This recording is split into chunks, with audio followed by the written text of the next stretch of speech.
Hello. I'm afraid I'm a bit up against time this week, so I'd like you all to imagine that I have already done an amusing sketch with which to start the show. I, of course, have not. Anyway, let's get on with the episode. Greetings! I am Skeletor, and welcome back to SkeleTalk, the series where I answer your questions. It's the internet's best kept secret. Right, Steve Jones gets us started this week.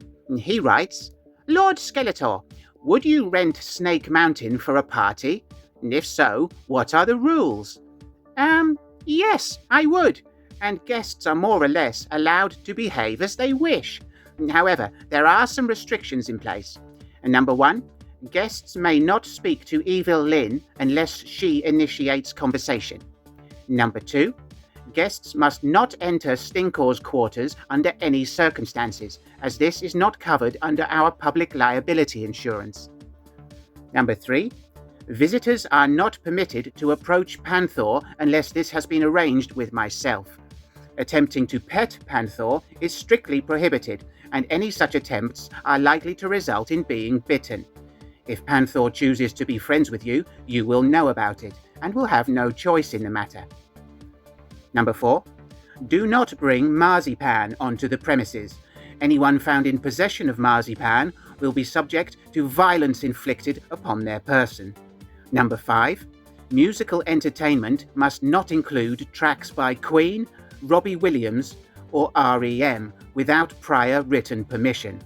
Failure to adhere to this policy will result in your event being cancelled.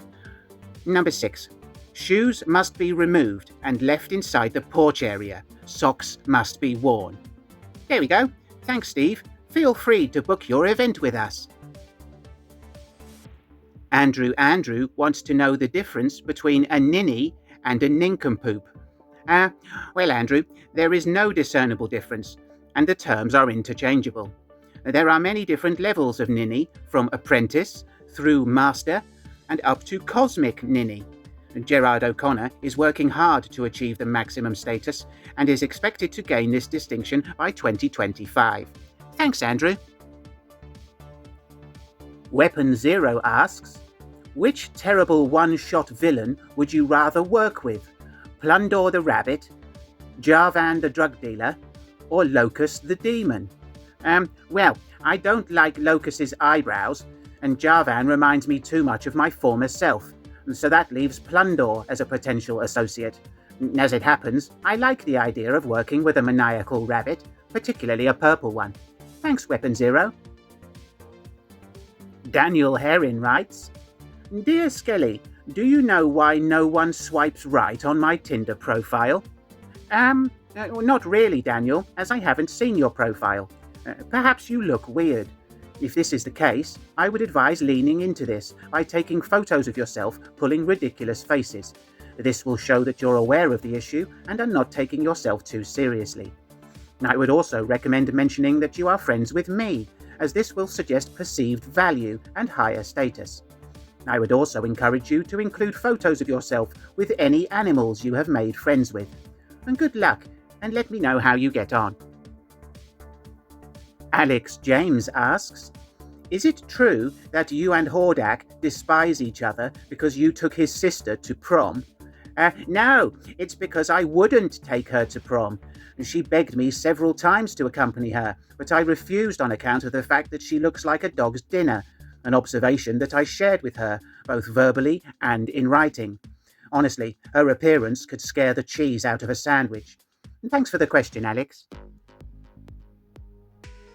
Paul Wilson wants to know if I can do any impressions, and if so, would like to hear them. Okay, Paul, here are 4. Number 1. Let's get out of here. Get to the chopper. Number 2. Helen, be my victim. And 3 and 4. Zoinks! What are we gonna do, Scoob? Well, I don't know. There we go, Paul. You are welcome for that mediocrity. Jason Raphael Murdoch asks, which do you think is more likely? The pyramids were an energy-generating machine or a transportation system like in Star Trek? I think an energy machine is the most likely. Can I prove it? No, but I can offer Exhibit A, a photo of a cow's nose. Thanks, Jason. Soda Cauldron asks, if you believe they put a man on the moon. Right, Whiplash, add Soda's name to my Ninny list and deal with the next question. I'm going to punch a child. Stephen Gray asks, how long is a piece of string? Do I know the answer? I'm afraid not. Skeletor, I made a joke and you missed it.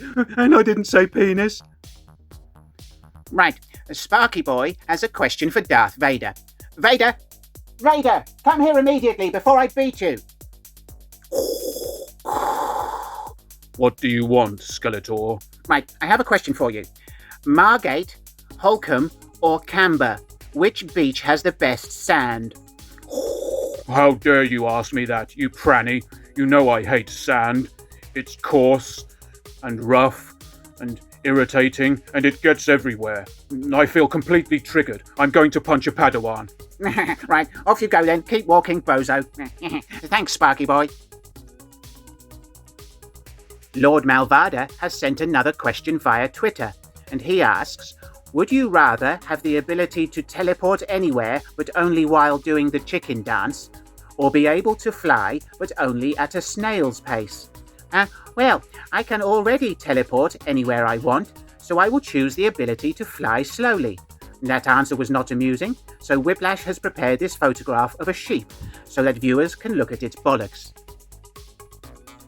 Thanks, Lord Malvada. Next, another question via Twitter, this time from Alistair, who asks, do you like magic mirrors at fairgrounds? Yes, I do like them very much. Funhouse mirrors are excellent for providing 3 seconds of entertainment per mirror. I like to stand in front of the ones that make you look fat and pull my willy out. That usually puts the kids off their candy floss. Thanks, Alistair.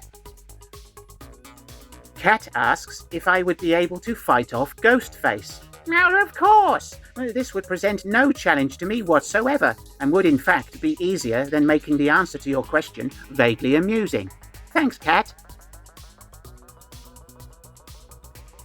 Mike Ciccone asks, if you had hair and skin on your face portions, how would you wear your hair and facial hair? Well, Mike, here is a picture of my appearance before the acid accident which robbed me of my face and hair. And as you can see, I was devilishly handsome, like a long-haired, blue-skinned Errol Flynn. Thanks for the question. The Fly Attractor has a would you rather question as follows. If you ever get tired of wearing your pointy sausage fence, which would you choose? Full man dress like Venger, ankle-length potato sack like Gargamel, or colourful miniskirt like Mum Ra? Well, firstly, the term sausage fence is the funniest thing I've heard all week. Well done. As for the options you present, I would have to choose the miniskirt for 2 reasons. Firstly, I do a lot of leaping about, so I need to wear items that are non-restrictive. Secondly, I have magnificent legs and enjoy showing them off. However, I do not intend to retire my sausage fence. Thanks for the question.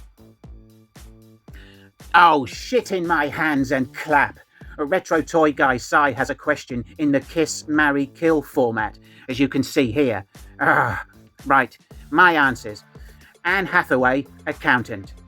Anna de Armas, crumb collector. Anya Taylor-Joy, pants fluffer. I should also point out that my furry loincloth is not purple, it is black. This makes no difference to your question, of course, but I like being pedantic.